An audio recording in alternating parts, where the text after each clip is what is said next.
Software reliability के हम MCQs यानी मल्टीपल चॉइस क्वेश्चंस देख रहे हैं। Which of the following is not a phase of bathtub curve of hardware reliability. यहां पर देखिए, ये जो नीली लाइन दिख रही है आपको, ये हार्डवेयर रिलायबिलिटी है। तो कौन सा इसमें पार्ट नहीं है, यहां पर लिखे भी हुए हैं। पहले मैं आपको आंसर बता देता हूं कि टाइम, ये जो टाइम है वो तो एक्सेस है, यानी टाइम एक्स एक्सिस है, वाई एक्सिस पे आपका फेलियर रेट है। यहां पर जो तीन पार्ट है वो हार्डवेयर बर्न इन, ये आपका यूजफुल लाइफ यहां से यहां तक, और उसके बाद हार्डवेयर वियर आउट, ये वाला पार्ट, और ये बर्न इन। तो यूजफुल लाइफ, बर्न इन और वियर आउट तो देख रहे हैं आप, टाइम तो इसकी एक्सेस है। How is reliability and failure intensity related to each other. तो यह इसी ग्राफ का हम इस्तेमाल दोबारा करेंगे। इसको हम कहते हैं बाथ टब कर्व। क्या कहते हैं? Bath tub curve. तो इसका उत्तर है आपका बी, यानी कि इनवर्स रिलेशन। इसका मतलब यह है कि failure is inversely proportional to failure density. इसका मतलब जितने ज्यादा फेलियर होंगे, इतना मतलब उतना कम रिलायबल होगा। ये ज्यादा है तो ये कम है, ये अगर कम है तो ये ज्यादा है। इसका मतलब ये रिलायबिलिटी जैसे इंक्रीज होगी, फेलियर इंटेंसिटी डिक्रीज होगी। फेलियर इंटेंसिटी, रिलायबिलिटी का मतलब डिफेक्ट हटाइए, डिफेक्ट जितना हटाएंगे उतना कम फेलियर होगा। How many product quality factors are proposed in McCall quality model. ये है आपका मैकॉल क्वालिटी मॉडल। अब इसमें अगर हम गिनती कर लें तो आपको उत्तर मिल जाएगा। ये है आपके 3, इनको नहीं करना है, ये इसके पार्ट है, ये इसके पार्ट है। तो मेन आपके पास ये जो 3 चीजें आती हैं, जो मैकॉल क्वालिटी मॉडल में 3 प्रोडक्ट क्वालिटी फैक्टर्स है। उसमें एक है प्रोडक्ट ट्रांजिशन, एक है प्रोडक्ट ऑपरेशन और एक प्रोडक्ट रिवीजन। मैं थोड़ा और इसको बता देता हूं आपको। अब आप देखिए, जब ट्रांजिशन हो रहा है इसका मतलब कि आप एक जगह से दूसरी जगह ले जाने की बात कर रहे हैं। पोर्टेबिलिटी, रीयूजेबिलिटी, इंटरऑपरेबिलिटी, ये इसमें आता है। प्रोडक्ट ऑपरेशन जब ये काम कर रहा है तो करेक्टनेस, रिलायबिलिटी, यूजेबिलिटी, इंटीग्रिटी और इसकी इफिशियंसी। रिवीजन का मतलब ये है, अब मेंटेनेंस की बात आप कर रहे हैं, टेस्टिंग की बात कर रहे हैं, तो मेंटेनेबिलिटी, फ्लेक्सिबिलिटी और टेस्टेबिलिटी इसमें आती है। Which one of the following is not a software quality model. अब आप देखिए, मैं आपको उत्तर बता देता हूं पहले। इसका उत्तर है ISO 9000। देखिए, मैकॉल, बोएम, ISO 9126, ये सारे आपके, और एक और आता है जो बड़ा नाम लिया जाता है, जो IBM ने डेवलप किया था, वह है फर्ब्स। ISO 9000 जो आप देख रहे हैं वो क्या है, वो सीरीज ऑफ स्टैंडर्ड है कि आपके, क्योंकि ये क्वालिटी मॉडल नहीं है, ये आपको क्वालिटी अश्योरेंस की बात करता है कि अगर आप ISO 9000 लेते हैं तो आपको कुछ रूल, स्टैंडर्ड या वो जो आधारित चीजें हैं ISO 9000 की, वो फॉलो करनी पड़ेगी। अगर आपने प्रोसेस में वो फॉलो किया है तब आप ISO 9000 सर्टिफिकेशन के हकदार हो जाते हैं, लेकिन वो क्वालिटी मॉडल नहीं है। What is MTTF? Full form तो हम बता देंगे, सीधी सी बात है कि ये मीन टाइम टू फेलियर है, लेकिन मैं आपको इसका थोड़ा सा डिस्कशन कर लेते हैं। मीन टाइम टू फेलियर है MTTF। Mean time to failure का मतलब ये होता है कि आपका यहां पर करेक्ट बिहेवियर है, मतलब इसका रिपेयर जो भी हो गया, सब कुछ हो गया, यहां से ये सही चल रहा है। अब इसके बाद ये जो फेलियर होगा, इसका यहां सही चल रहा है, यहां सही चल रहा है, उसके बाद ये फेल हो गया, इसके पहले पता नहीं, लेकिन यहां तक ये सही चल रहा है और यहां फेल हुआ, तो ये मीन टाइम टू फेलियर है। मीन है मतलब एवरेज निकालेंगे, बहुत सारे ऐसे टाइम निकाल के हम मीन निकालते हैं, एवरेज निकालते हैं। ये भी कह सकते हैं total hours of operation divided by total number of units. How is software reliability defined? Software reliability कैसे डिफाइन करते हैं आप? Software reliability is the probability of error free function of the software for a given specified time under stated condition. आप ये बोल सकते हैं, लेकिन इसको एक शब्द में डिफाइन करना है तो इसको कैसे बताएंगे आप? इसका उत्तर है टाइम। अभी आपको मैंने क्या कहा, जिसकी डेफिनेशन है उसमें मैंने आपको टाइम के बारे में कहा।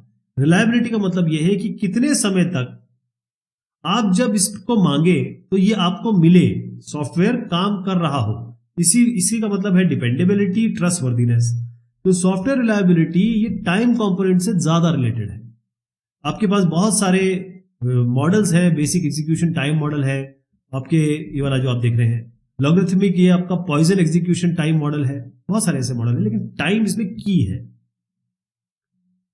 suitability, accuracy, interoperability and security are which type of quality attribute of ISO 9126? इसके लिए आपको ISO 9126 जानना होगा। ISO 9126 में आप देखिएगा कि ये जो मेन है इससे कौन इनके अंदर भी है, तो कौन से इसके अंदर है, देखिए उत्तर मैं आपको बता देता हूं, यहां दिख भी रहा है आपको, आंसर है इसका सी। ये फंक्शनैलिटी में देखिए आप, इसमें रिलायबिलिटी दिख रही है आपको, एक्यूरेसी, सिक्योरिटी, इंटरऑपरेबिलिटी, सूटेबिलिटी, तो ये सारे जो हो गए यहाँ पे किसके हो गए, फंक्शनैलिटी के अंदर में आ गए। तो दिखा देता हूं आपको, और फंक्शनैलिटी के अंदर आपका ये सारी चीजें आ गई। तो ये ISO 9126 है।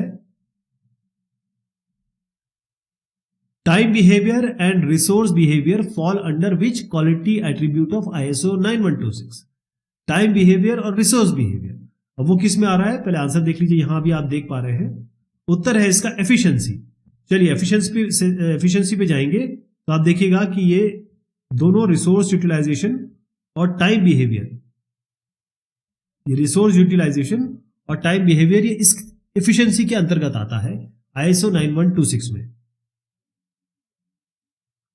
NHPP स्टैंड्स फॉर, इसका बस फुल फॉर्म बता दीजिए, काम बन जाएगा। उत्तर है इसका D, non homogeneous Poisson process. अभी आपको मैंने दिखाया था लॉगरिथमिक मॉडल, उन सब में ये यूज होता है।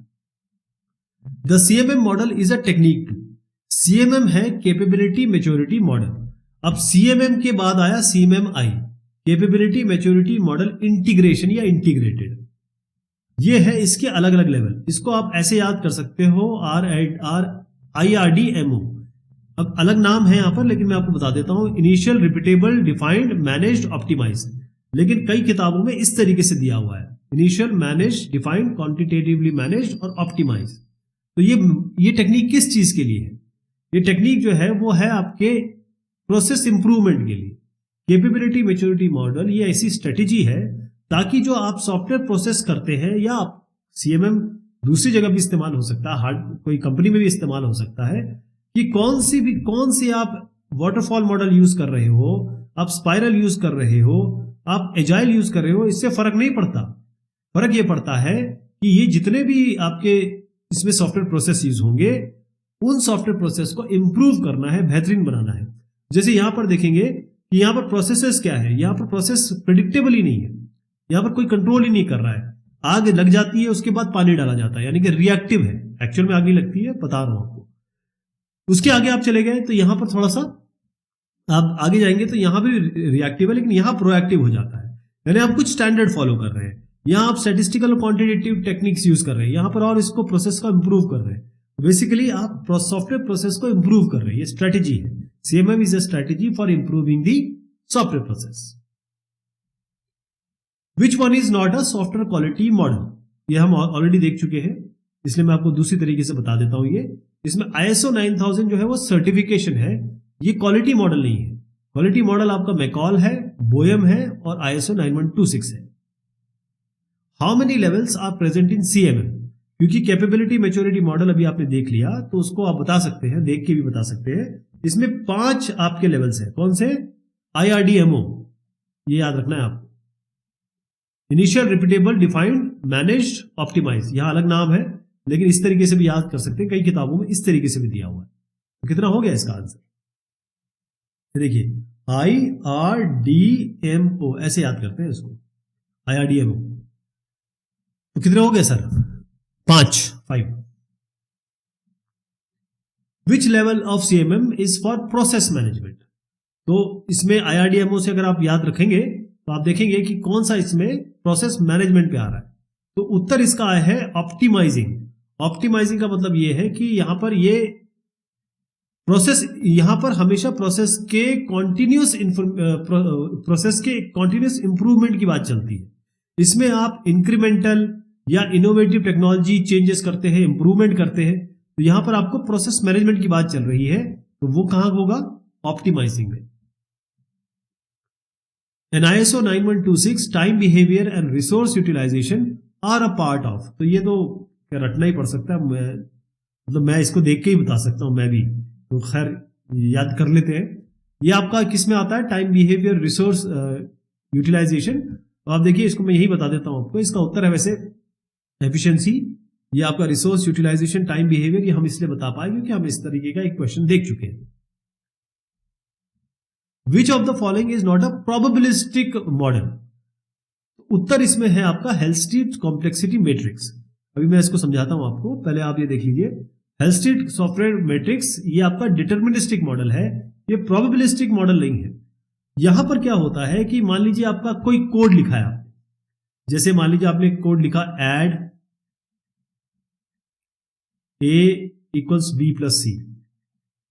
तो आप क्या करते हैं, इसमें कोशिश ये करते हैं कि आप इसमें ऑपरेंड और ऑपरेटर निकालते हैं। ये जो आप देख रहे हैं ना, ये वाली जो चीज है, ये आपको किसने दिया है? ये आपको दिया है प्रोग्रामिंग लैंग्वेज ने। तो इसको हम कहते हैं कि ये हमारे ऑपरेटर्स हैं। ये आपका जो आप ये 1 2 3 ये आपके ऑपरेंड हो गए, इनको कंप्यूट करते हैं, इसको n1 n2 कहते हैं। फिर इसमें देखते हैं कि कौन से रिपीटेड है, उनको हटा के n1 n2 बन जाता है। इसकी मल्टीप्लिसिटी या डुप्लीकेसी को हटा के ये बन जाता है, और उससे हम प्रोग्राम की length, vocabulary, volume, difficulty, effort सब निकाल सकते हैं। तो ये डिटर्मिनिस्टिक मॉडल है। Software reliability is defined with respect to. अब जैसे अभी आपने देख लिया, इसका उत्तर ये है। पहले आप समझ लीजिए सॉफ्टवेयर रिलायबिलिटी क्या है। ये software reliability is defined as the ability of a system or component to perform its required functions under stated condition or a specified period of time. ये भी कह सकते हैं software reliability is the probability of error free working of a software component or a software product under specified condition under specified time. इसका उत्तर क्या हुआ? ए। Time के बारे में बात हो रही है, ये टाइम कंपोनेंट इसमें इंपॉर्टेंट है। Failure in time FIT is another way of reporting. तो ये है MTBF। इसका उत्तर क्या होगा? Mean time between failure. देखिए, फेलियर इन टाइम का मतलब ये है कि आपका यहां पर फेलियर हुआ और यहां पर फेलियर हुआ। फेलियर जब होगा तो रिपेयर का टाइम भी लगेगा और साथ में इसका कुछ समय तक करेक्ट बिहेवियर चलेगा। तो ये बेसिकली फेलियर इन टाइम मतलब ये है कि कितने एक फेलियर और दूसरे फेलियर के बीच में समय कितना है, वो आपका MTBF होता है। उत्तर क्या है इसका? D, mean time between failure. FIT का मतलब ये होता है कि ये आपको बताता है नंबर ऑफ एक्सपेक्टेड फेलियर्स पर billion hours of operation of a device. तो कितने आपके फेलियर्स हुए, और डिवाइस डिवीजन में आता है पर बिलियन आवर्स। ओके, तो ये खास तौर पे सेमीकंडक्टर इंडस्ट्री में बहुत यूज होता है, क्योंकि वहां पर आप बिलियन की ही बात करते हैं। MTTF, mean time to failure, ये हम डिस्कस कर चुके हैं, तो मैं इसमें आगे बढ़ जाता हूं। ये मीन टाइम टू फेलियर है। बेसिकली आपका यहां करेक्ट बिहेवियर चल रहा है, उसके बाद यहां पर ये फेल हुआ, तो इसके बीच का जो समय होगा उसको हम मीन टाइम टू फेलियर कहते हैं। बी है इसका उत्तर। Mean time to repair is the time needed to repair a failed hardware module. तो मीन टाइम टू रिपेयर, इसका नाम ही है कि भाई इतना समय रिपेयर के लिए लगेगा। तो आपको क्या लगता है क्या होगा इसका उत्तर? पहले मैं आपको बता देता हूं इसका उत्तर क्या आ रहा है। इसका उत्तर है ए, बिल्कुल सही है, क्योंकि मीन टाइम टू रिपेयर एक ऐसा एवरेज टाइम है जिसमें हम इश्यू या प्रॉब्लम का पता करते हैं, इसको हम डिटेक्शन कहते हैं। फिर प्रॉब्लम का डायग्नोसिस होता है कि भाई क्या गलती है क्या नहीं है, फिर इसका रिपेयर होता है, फिर ये अपना रिटर्न होता है, सॉफ्टवेयर शुरू हो जाता है या हार्डवेयर शुरू हो जाता है। तो MTTR जो होता है वो ये है, यहां खराब हुआ, यहां पर चलना शुरू हुआ, तो इसके बीच में जितना समय लगा रिपेयर में और बाकी जैसे मैंने आपको डिटेक्शन डायग्नोसिस बताया, वो सब इसमें MTTR में आता है। Which level of CMM is for process management? Process management के लिए आपका कौन सा हो जाएगा? इसका उत्तर आप बताइए। अभी हमने देख लिया ऑप्टिमाइजिंग, ये वाला पार्ट आता है, ये प्रोसेस मैनेजमेंट, क्योंकि यहाँ प्रोसेस के इंप्रूवमेंट की बात चल रही होती है, तो मैनेजमेंट की बात यही चल रही होती है, क्योंकि हम इसमें इनोवेटिव, इंक्रीमेंटल, टेक्नोलॉजिकल इंप्रूवमेंट लेके आते हैं। In software engineering the method of CMM model is used to. क्यों करते हैं हम चाहते हैं कि भाई हमारे सॉफ्टवेयर प्रोसेस इंप्रूव हो, हमारे यहाँ जो प्रोसेस फॉलो हो रहे हैं हमारे कंपनी में, उसमें संवर्धन हो, उसमें बढ़ोतरी हो। तो इसका उत्तर है B, improve the software processes. आप ये देखिए, ये सारा जो बताया इसमें हर जगह ये प्रोसेस दिखाई देगा आपको, सॉफ्टवेयर प्रोसेस, हार्डवेयर प्रोसेस, जो भी आप माने इसमें। What is MTTF, mean time to failure, इसको आगे बढ़ जाते हैं। How is software reliability defined, time से डिफाइंड है, ये भी हम डिस्कस कर चुके हैं, आगे बढ़ जाते हैं। लेकिन फिर से मैं बताऊंगा, software reliability is the probability of degree to which a system or a software work error free under certain condition, stated condition under for specified period of time. इसका हो गया time. How is reliability and failure intensity related to each other, ये आपके inverse relation है। ये just एक तरीके से हम दोबारा देख रहे हैं, तो इनवर्स रिलेशन है, जैसे रिलायबिलिटी बढ़ेगी फेलियर इंटेंसिटी घटेगी, फेलियर इंटेंसिटी बढ़ेगी रिलायबिलिटी घटेगी। How many levels are present in CMM, कितने हो गए सर? आपके 5 है IRDMO। How many product quality factors are proposed in McCall quality model, ये भी हम देख चुके हैं। तो यहां पर कितने हो गए आपके, गिन लीजिए इसको, 1 2 3 4 5 6, ये तो हो गए।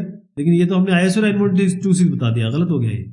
उसमें है प्रोडक्ट रिवीजन, प्रोडक्ट ट्रांजिशन और प्रोडक्ट जो वर्किंग होता है, प्रोडक्ट एक्चुअली वर्किंग। तो ये 3 चीज आती है। ये तो आपका ISO 9126 है, आप इसमें मैकॉल में 3 लिखेंगे, ओके। और ISO 9126 का है तो कितना लिखेंगे, 6। ये नहीं लिखने हैं, ये नहीं बताने हैं। तो ये 1 2 3 4 5 6 कितने आएंगे ISO 9126 में 6, इसमें आएंगे आपके 3। All fault tolerant techniques rely on, fault tolerant techniques का मतलब होता है कि अगर गलती हो गई, अगर सॉफ्टवेयर या हार्डवेयर फेल होने वाला है, या फिर आपने उसको फेल करने की कोशिश की है, तो फेल तो हो लेकिन वो रेजिस्टेंस दिखाए, वो उस तरीके से फेल ना हो कि एकदम से आग लग जाए या एकदम से सॉफ्टवेयर क्रैश हो जाए। तो उसका जो उत्तर है वो है रिडंडेंसी में।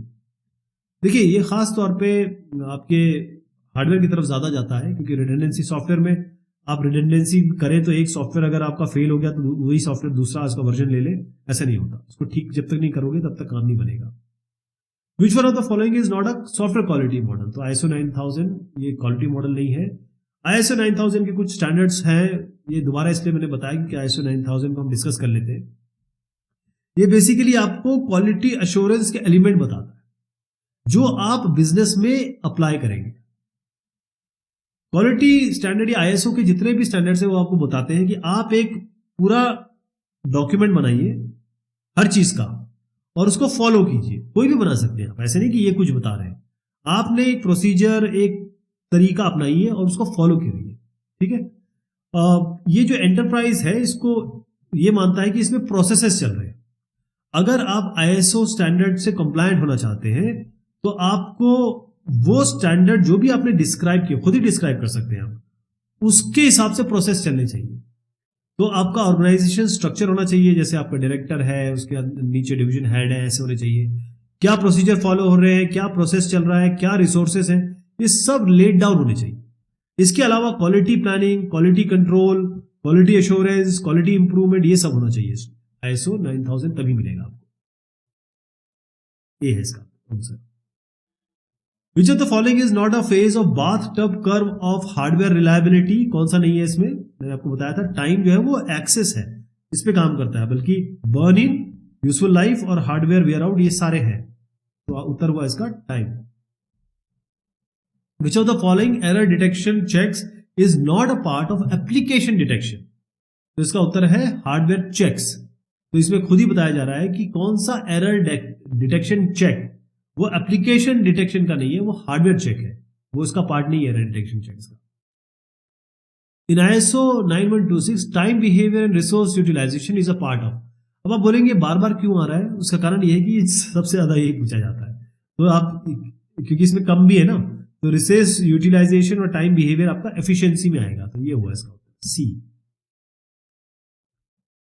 Time behaviour and resource behaviour fall under which quality attribute? तो अब तो आप बता ही सकते हैं, एफिशिएंसी इसका उत्तर। Which of the following approaches are used to achieve reliable systems? Reliable का मतलब यह है कि आप जब भी आपको सॉफ्टवेयर या हार्डवेयर चाहिए वो सही काम करे जिसके लिए वो बनाया गया है। तो इसके लिए क्या है? Fault prevention, fault removal, fault tolerance, सारी ही चीजें आती हैं। A system maintaining its integrity while accepting a temporary halt in its operation is said to be in state of. Integrity का मतलब क्या होता है? इंटीग्रिटी का मतलब ये है, जैसे मान लीजिए मैं सॉफ्टवेयर के टर्म्स में समझाता हूं आपको। अगर मान लीजिए मैंने आपको अगर डेटाबेस में 20 रुपए डाले तो वो 20 का 21 ना हो जाए, बस इसको हम इंटीग्रिटी कहते हैं। यहां पर जो सवाल है वो है कि एक सिस्टम है जो इंटीग्रिटी मेंटेन कर रहा है और वो अभी थोड़ा सा हॉल्ट में है ऑपरेशन के, हाँ, तो वो किस स्टेट में है? अभी वो चेंज नहीं, उसमें आप कुछ चेंज नहीं कर सकते, वो इंटीग्रल रहेगा। तो किस स्टेट में होगा? वो फेल सेफ स्टेट में होगा, तभी आप कह सकते हैं कि वो इंटीग्रिटी मेंटेन कर रहा है, अभी वो टेम्पररी रुका हुआ है। Which type of fault remains in the system for some period and then disappears. कुछ प्रॉब्लम्स रहती हैं फिर वो चली जाती हैं। तो इसका उत्तर क्या होगा आपका? ट्रांजिएंट, कभी है कभी नहीं है या चली गई। Suitability, accuracy, interoperability and security are what type of quality attribute of ISO 9126? तो इसका उत्तर क्या है? यहाँ पर आप देख भी रहे हैं, बता देता हूं, ये फंक्शनैलिटी में आता है। देखिए ये दोनों चीजें बहुत पूछी जाती है, इसलिए बार बार आ रहा है। चलिए साहब, ये हुए MCQ क्वेश्चन आंसर। बहुत शुक्रिया।